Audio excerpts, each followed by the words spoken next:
Hey there, Gunpla guys and gals. It's Dan here, and we're at the last part of the fourth collab. This is a patron collaborative project that I'm currently doing with Violet.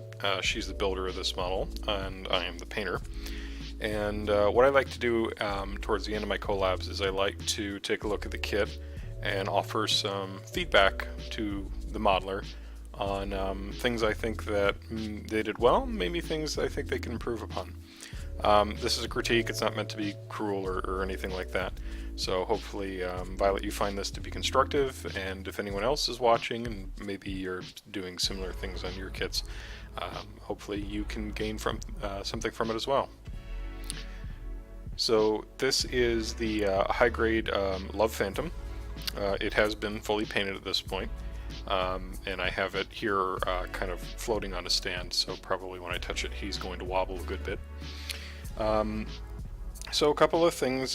First off, Violet did a very good job of panel line fusions on a lot of the long guns.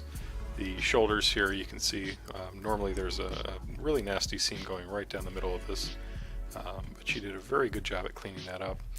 You are going to notice, however, that there is some slight difference in the plastic here around the tips. And that's the result of having to sand around this little,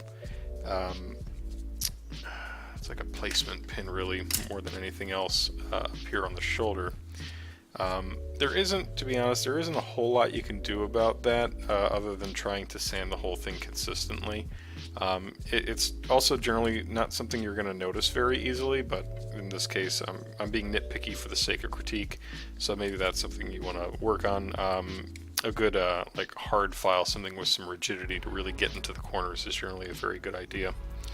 I did notice there are a few little nubs that were missed. So right here on the base of the shoulder, actually, if I can get it out of the way, you can see there's one right there.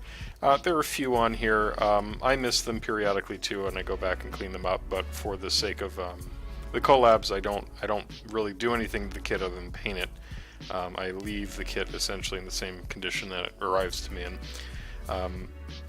My recommendation for avoiding this, and like I mentioned, I'm guilty of this too, is really kind of work out a system for denubbing your kits.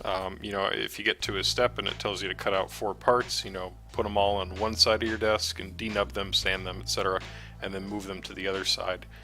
Little tricks like that, little plastic organizers, there are a myriad of different options, but that can be very helpful to kind of keeping mental track of everything that you're doing to a kit. On a lot of larger models, or a lot of models with repetitive building steps, it's very easy to lose track. So it can be very important to kind of find a system that works for you. Along that kind of same line of thought, I did notice there were a few very minor gouges, most noticeably, I believe, on the sides of the feet. I know there, at least one of these sides, there's some gouge, or maybe it may be in a different area, but these are also pretty common. I do it periodically as well. Oftentimes it just comes from attacking the part at the wrong angle with a pair of nippers, or with a you know, an X-Acto knife. My recommendation is, whenever you're using an X-Acto knife to clean up a nub, never go in at an angle like this. Always keep your blade parallel to the part, or facing slightly away from the part as you're cutting through the material. And the reason for doing that is if you accidentally slip and you're cutting parallel to, or cutting at an angle away from the kit, you're not going to go into the plastic. If you cut, you know, you're aggressively cutting into the kit, you know, at an angle like this, you're much more likely to accidentally cut in and chunk a little bit out. This can also happen, believe it or not, with a pair of nippers. If you're using an older pair of nippers, or one that's perhaps a little more dull, what can happen is, instead of cleanly cutting through the plastic, sometimes the nippers will just pull that chunk right out of the kit. I don't know if that was the case in this situation, but that's just something to be aware of. If you notice that you're starting to have a lot of gouges in your kit and you're not using X-Acto knives, it might be time to trade out your nippers. I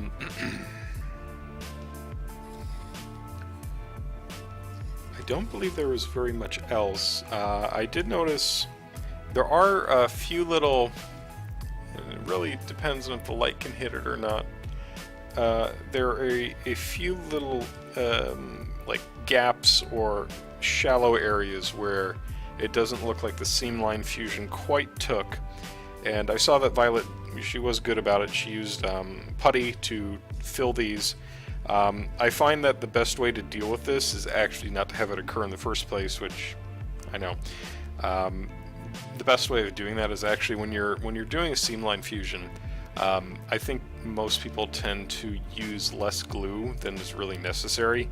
It can be really advantageous when you're doing a seamline fusion to really flood that joint with glue so that when you pinch the part together, you should have a line of plastic and glue that kind of squeezes out in between the two parts. That's how you know that you've got a good strong fusion line, and that when you sand it, it's going to be, you know, immaculate. If you know you have like really faint little lines like this, a really good technique to use is just use like a super glue. You know, not modeling cement. You're not looking for it to melt. Modeling cement, generally the stuff that we use, like Tamiya thin cement or you know, the Mr. Hobby equivalents, melts parts together. You want something that has some structure to it, and really like a crazy glue or a super glue is you know, a good solution for that. Only if it's a really small, fine area. If it's, you know, deeper, you're going to need to use like a putty to fix that. Another thing regarding glue, and it's not going to be visible because I'm pretty sure I put them on the inward facing elements of the kit. I did notice actually a few fingerprints from when Violet was gluing and pinching things together.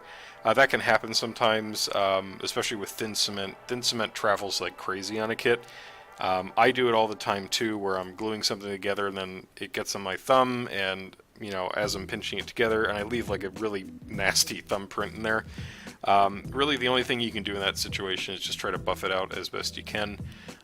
Sometimes you will lose detail, so it's really, you know, kind of, it is very circumstantial whether you should take care of it or not. I'd say probably in this case it could have been sanded out a little bit better, but again, you know, not awful. The only other thing I think I'd probably want to mention is it looks like she decided not to fuse the head seam line, which I think actually wouldn't have been too bad on this kit. It does travel up the cheeks and, you know, up into the head element, you know, up over the mohawk. This is a type of head that pinches together this way and not side to side. I find the ones that pinch together this way they're generally a little bit trickier to fix, but they're not awful. I'd really recommend kind of getting into the habit of fusing that seam line. There are a lot of ways that you can modify the head so that the faceplate, the eyes, all that stuff will just drop out. Because unlike, you know, master grades, there's no separate like head cameras or anything like that. But otherwise, I think Violet did a really good job. Her putty work was not bad. There were a few little, you know, bits and bobs, you know, at odd angles, especially on these larger guns, but nothing, you know, that I probably wouldn't do myself.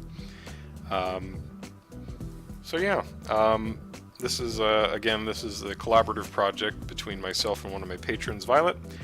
She built this model kit and then I painted it for her, so hopefully she's going to like this when it gets sent back to her. So, and by the way, if you want to get in on these collab projects, I run them, I'm probably going to do 4 a year, probably 1 each quarter. So if you are a patron, or if you'd like to sign up to be a patron to get in on this, you can start as little as $1 a month. Basically what happens is I put an open call out for a couple of weeks. People submit models that they've built. I look at them, pick one that looks like it's well built or interesting to build, and then I paint it and send it back to them.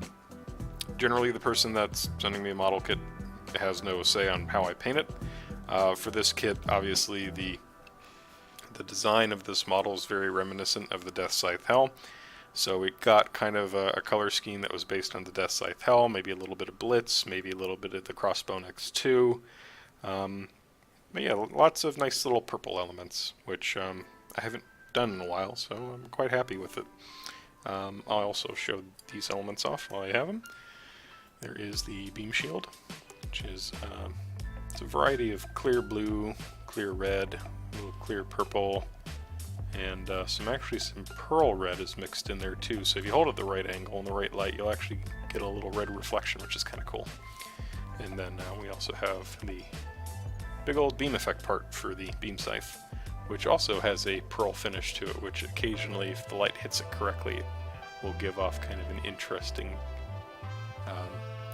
little refraction of the light. So yeah, there we go. Violet, I hope that you found the suggestions, tips, critique here to be helpful to you.